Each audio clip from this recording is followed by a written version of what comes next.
चित्रगुप्त जी, आज का बही खाता प्रस्तुत किया जाए। धरती लोक से आज किन किन जीवात्माओं के कर्मों का निर्णय होना है? हे धर्मराज, आज बब्बन दूत धरती लोक से 5 विशेष आत्माओं को लेकर आए हैं। उनके कर्मों का पूरा विवरण तैयार है। बब्बन, उन आत्माओं को कतार में खड़ा करो और प्रथम आत्मा को हमारे सामने प्रस्तुत करो। जो आज्ञा प्रभु। ए भाई, चलो सब लोग सीधे कतार में लग जाओ। महाराज के सामने कोई बदतमीजी नहीं चलेगी। प्रभु, पहली आत्मा एक पाखंडी बाबा की है, जिसने साधु का भेष धरकर लोगों को ठगा है। ओम नमः शिवाय। महाराज, मैं तो एक सीधा साधा सन्यासी हूँ। मैंने जीवन भर सिर्फ प्रवचन दिए हैं। साधु का भेष धारण करना अत्यंत पवित्र काम है, परंतु यदि उसके पीछे छल हो तो वह महापाप बन जाता है। चित्रगुप्त जी, इनका सत्य प्रकट कीजिए।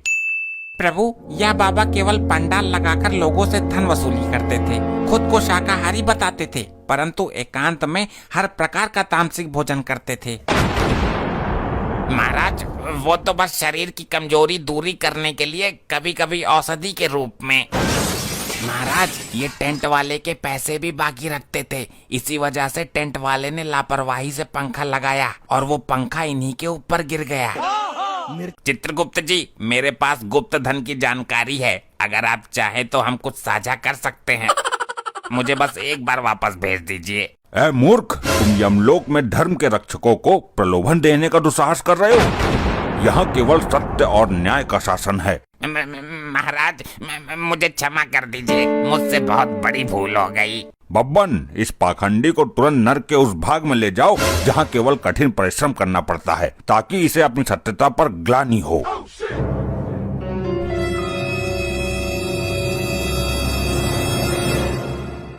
प्रभु, अब दूसरी आत्मा को पेश करता हूँ। ये बेचारा धरती के एक डॉक्टर के ओवर कॉन्फिडेंस का शिकार हुआ है। अरे सर जी, हमारे साथ बहुत बड़ा स्कैम हुआ है। हमको वापस भेजो, हमारी उम्र भी नहीं थी। ऐ जीवात्मा, शांत हो जाओ और अपनी व्यथा बताओ। इस लोक में किसी के साथ अन्याय नहीं होता। तुम समय से पूर्व यहाँ आए कैसे?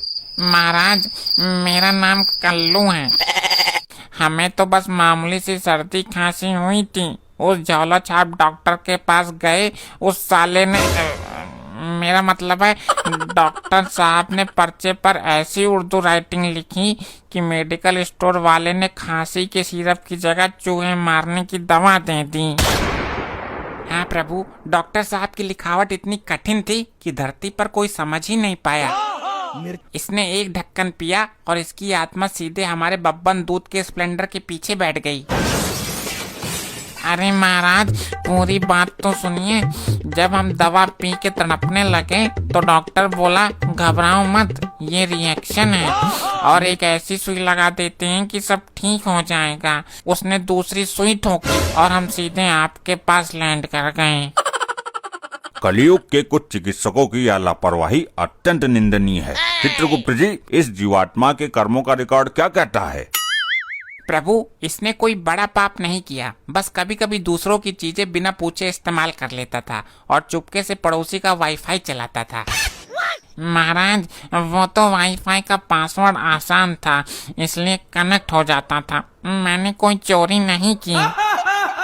ठीक है, इस आत्मा की मृत्यु में इसकी कोई भूल नहीं थी। इसे कुछ दिन के लिए विश्राम कक्ष में भेजा जाए और इसके बाद इसे उत्तम लोक की प्राप्ति हो। धन्यवाद महाराज, आपका न्याय अमर रहे। प्रभु, अब तीसरी आत्मा एक आधुनिक महिला की है, जिसने पूरा समय केवल इंटरनेट पर वीडियो बनाने और लोगों को बातों में घुमाने में बीतता था। Oh my God, what is this place? यहाँ का इंटीरियर कितना ओल्ड फैशन है। मिस्टर चित्रगुप्त, मेरा फोन कहाँ है? मुझे एक वीडियो अपलोड करना है। देवी, यह यमलोक है। यहाँ भौतिक वस्तुएं जैसे फोन और इंटरनेट नहीं चलते। यहाँ केवल आपके कर्म चलते हैं। क्या? बिना फोन के मैं कैसे रहूंगी? यमराज जी, आप ही कुछ कहिए। आपकी ये मूछें कसम से अनिल कपूर जैसी लगती हैं। आप इतने बड़े राजा होकर मुझ जैसी गरीब लड़की को सजा देंगे? देवी, प्रशंसा से न्याय का मार्ग नहीं बदलता। अपनी मृत्यु का कारण बताइए। मैं तो बस स्कूटी चलाते हुए बिना हाथ छोड़े गुलाबी शरारा गाने पर रील का पोज दे रही थी, तभी पीछे से एक रोडवेज बस आ गई और प्रभु इनका वीडियो तो पूरा हुआ नहीं, लेकिन इनका जीवन जरूर पूरा हो गया। जब ये बस के नीचे आई तब इनका हाथ हवा में था और मुंह से लाइक एंड सब्सक्राइब निकल रहा था। तुम चुप रहो मिस्टर यमराज जी, अगर आप मुझे वापस भेज दोगे ना तो मैं यमलोक के नाम पर एक कड़क रील बनाऊंगी, मिलियन में व्यूज आएंगे, आपका भौकाल टाइट हो जाएगा धरती पर। चित्रगुप्त जी, इनके वास्तविक कर्म कैसे हैं? प्रभु ये महाचालाक औरत है, इसके पाप सुनिए। ये गोलगप्पे वाले से हमेशा 5 सूखी पापड़ी मुफ्त मांगती थी और पैसे भी गूगल पे फेल होने का बहाना बनाकर नहीं देती थी। ऑनलाइन शॉपिंग करके सामान इस्तेमाल करती थी और फिर डिफेक्टिव बताकर रिटर्न कर देती थी। अरे वो तो स्मार्ट शॉपिंग है चित्रगुप्त अंकल, और गोलगप्पे वाले से पापड़ी मांगना तो हमारा जन्मसिद्ध अधिकार है, इसमें पाप कैसा? दूसरों की मेहनत का मूल्य न चुकाना और छल करना अपराध की श्रेणी में आता है। वाहन को सावधानी से न चलाकर दूसरे के जीवन को खतरे में डालना भी महापाप है। यम जी प्लीज मान जाइए ना, आपके दरबार का बैकग्राउंड चेंज करवा दूंगी, एकदम रील्स के लिए परफेक्ट लाइटिंग करवा दूंगी। बब्बन, इन्हें उस कक्ष में ले जाओ जहां इन्हें बिना किसी आधुनिक उपकरण और बिना इंटरनेट के रहना पड़े, ताकि इन्हें जीवन की वास्तविक कीमत समझ आए। नहीं, नो इंटरनेट, ये तो टॉर्चर है। यमराज आप तो बहुत क्रूर हो। प्रभु चौथी आत्मा एक 85 वर्ष के बुजुर्ग की है। अरे महाराज प्रणाम। चित्रगुप्त जी जरा तंबाकू को चूना लगा के देना। अरे बुढ़ाऊ चाचा, यहाँ कोई पान की दुकान नहीं खुली है, तमीज से खड़े रहो प्रभु के सामने। अरे तो महाराज कौन से बाहर के हैं, अपने ही तो हैं। महाराज हमारे बच्चे ने हमसे वसीयत पर दस्तखत कराने के लिए हमारी चाय में यूरिया खाद मिला दिया, जिससे हमारी सांसें रुक गई। संतानों का ऐसा व्यवहार अत्यंत निंदाजनक है। चित्रगुप्त जी, उनके इस कृत्य को महापाप में दर्ज किया जाए। हाँ महाराज, उनको तो सीधे खौलते तेल में डालना, लेकिन महाराज मुझे वापस भेज दो, अभी वसीयत पर अंगूठा लगाना बाकी है, नहीं तो साले सब ऐश करेंगे। चित्रगुप्त जी, इन बुजुर्ग के स्वयं के कर्म कैसे हैं? प्रभु ये बुढ़ा तो पूरा छटा हुआ कबाड़ी है। बुढ़ापे में राम नाम जपने की उम्र में ये लड़कों को ताश के पत्तों की 3 पत्ती वाली ट्रिक सिखाता था, और तो और मोहल्ले के लड़कों की लव स्टोरी की बातें उनके घर वालों को बताकर लठ बजवाता था। हाँ महाराज, मोहल्ले के लोग इनसे बहुत परेशान रहते थे, ये सबकी जासूसी करते थे और बात बात पर कोर्ट कचहरी की धमकी भी देते थे। अबे ओए पेन घिस्सू के चेले, ज्यादा मत बोल।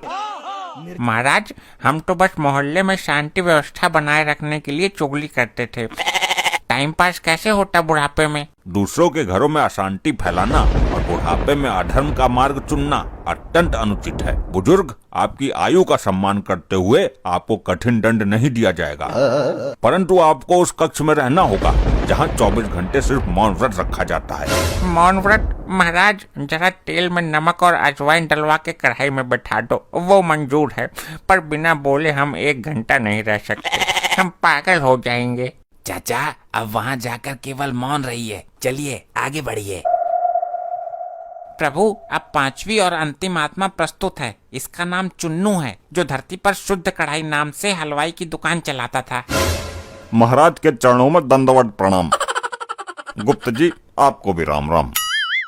चुन्नू, तुम समय से पूर्व इस लोक में कैसे आए? तुम्हारी मृत्यु का कारण क्या है? क्या बताएं महाराज जी, दिवाली का सीजन था, रात दिन जागकर कढ़ाई में खोआ मार रहे थे, अचानक भट्टी का सिलेंडर भड़बड़ा के फट गया और हम सीधे कढ़ाई से उड़कर आपके दरबार में लैंड कर गए। चित्रगुप्त जी, इस जीवात्मा का बही खाता क्या कहता है? क्या इसके कर्म इसके नाम की तरह शुद्ध हैं? अरे प्रभु, इसका नाम चुन्नू हलवाई नहीं, मिलावट राज होना चाहिए। इसने जीवन भर लोगों के लीवर और किडनी से खिलवाड़ किया है। और नहीं चित्रगुप्त जी, हमारी दुकान के बाहर बड़े बड़े अक्षरों में लिखा था, शुद्ध देसी घी का एकमात्र स्थान। मैंने कभी बेईमानी नहीं की।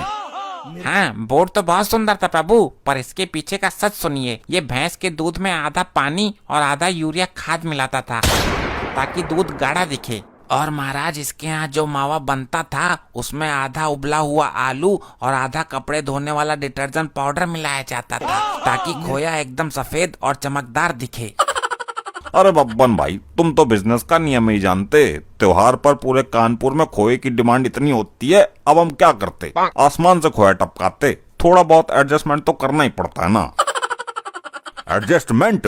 मनुष्यों के स्वास्थ्य और प्राणों के साथ खिलवाड़ करना क्या तुम्हारे लिए एकमात्र एडजस्टमेंट है? इतना ही नहीं प्रभु, इसके यहाँ दिवाली पर जो रंग बिरंगे रसगुल्ले और चमचम बिकते थे उसमें शक्कर की जगह सादे पानी में सिंथेटिक केमिकल डाला जाता था। इसके रसगुल्ले खाकर आधा कानपुर पेट पकड़ के घूमता था।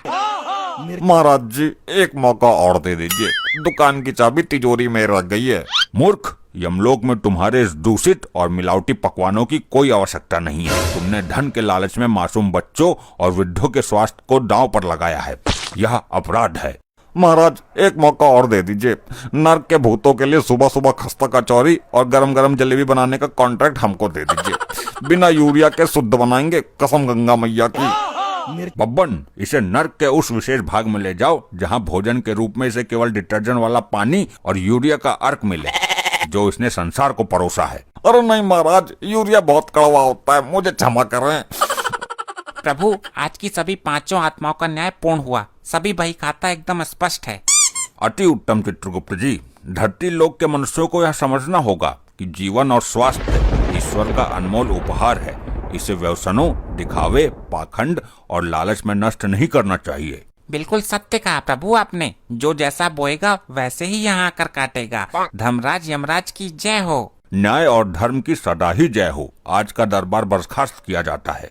महाराज, वो ढोंगी बाबा नर्क के दूतों को ध्यान में लगाने के बहाने अपनी माला बेचने की कोशिश कर रहा था।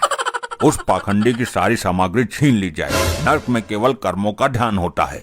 और महाराज, वो मरीज कल्लू था, वो विश्राम कक्ष में बैठकर सबको डॉक्टर की बुराई सुना रहा था। कल्लू निर्दोष है, उसे शांत रहने दिया जाए। उसे उचित समय पर अच्छे लोक में स्थान मिलेगा। और महाराज, वो मॉडर्न लेडी बिना इंटरनेट की दीवारों पर टिकटॉक के पोज बना रही थी। आदत से मजबूर है। कुछ दिन सोशल मीडिया से दूर रहेगी तो बुद्धि ठिकाने आ जाएगी। और वो बुढ़ा चाचा, वो तो मौन व्रत के कमरों में भी इशारों इशारों में दूतों की चुगली करने की कोशिश कर रहे हैं। उनके हाथों को भी शांत रहने का निर्देश दिया जाए ताकि वे केवल आत्मचिंतन कर सकें। प्रभु, वो हलवाई चुन्नू नर्क के बर्तनों को देख रहा था कि इसमें मिलावट करने की जगह कहाँ है। उसे कड़ा दंड दिया जाए ताकि धरती पर मिलावटखोरों को सीख मिले कि ईश्वर सब देख रहे हैं। महाराज, एक बात पूछूं? धरती लोक पर आपके नाम से लोग इतना डरते क्यों हैं, जबकि आप इतना सही न्याय करते हैं? बब्बन, जो मनुष्य बुरे काम करता है उसे ही दंड का भय होता है। सत्य और धर्म के मार्ग पर चलने वालों के लिए यमराज भय नहीं है, मोक्ष का द्वार है। बिल्कुल सही कहा प्रभु। मनुष्यों को डराने के लिए नहीं, बल्कि उन्हें धर्म की राह पर बनाए रखने के लिए न्याय का विधान है। समझ गया महाराज। अब तो मैं भी धरती पर आत्माओं को लाते समय उन्हें यह ज्ञान जरूर दूंगा। ऐसे ही और मजेदार फनी वीडियोस देखने के लिए पीएम टोन्स को फेसबुक पर फॉलो करना बिल्कुल ही ना भूलिए।